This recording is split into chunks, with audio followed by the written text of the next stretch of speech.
Ancien symbole de la propagande coloniale belge, ce musée est devenu celui de la décolonisation.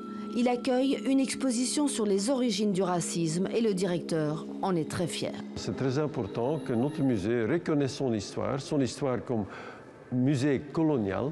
Nous regardons notre histoire droit dans les yeux, nous reconnaissons que c'était une approche immorale.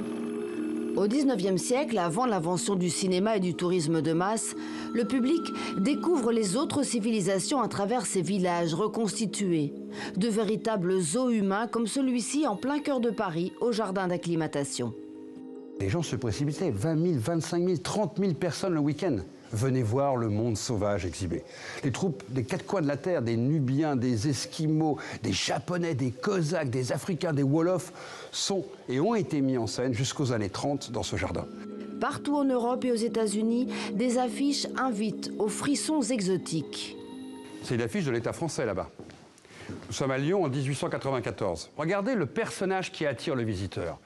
À travers cette femme au sein nu, dans une société qui est pudibond, où les corps ne se montrent pas, où sur nos plages, les femmes comme les hommes ont des maillots de bain incroyables.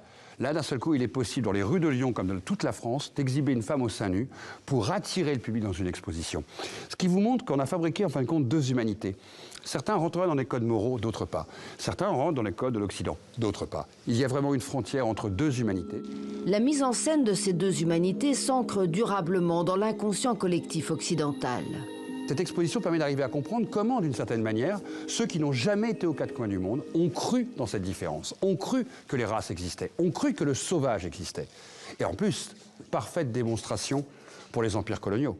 Si l'autre est différent, si l'autre n'est pas comme les colonisateurs, si l'autre, ce que symbolisait la barrière dans les zoos humains, est différent de nous, alors on peut donc le coloniser, on peut prendre ses terres, on peut prendre ses biens. Les zoos humains, c'est la démonstration la plus parfaite que le droit de coloniser est un droit normal. Le dernier zoo humain date de 1958, l'exposition universelle de Bruxelles.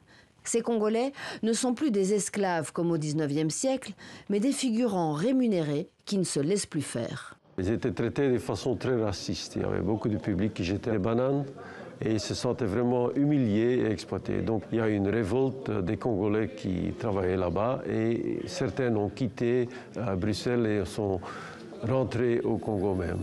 Une révolte à Bruxelles qui en augure beaucoup d'autres au Congo. 2 ans plus tard, 1960, les Congolais obtiennent l'indépendance de leur pays.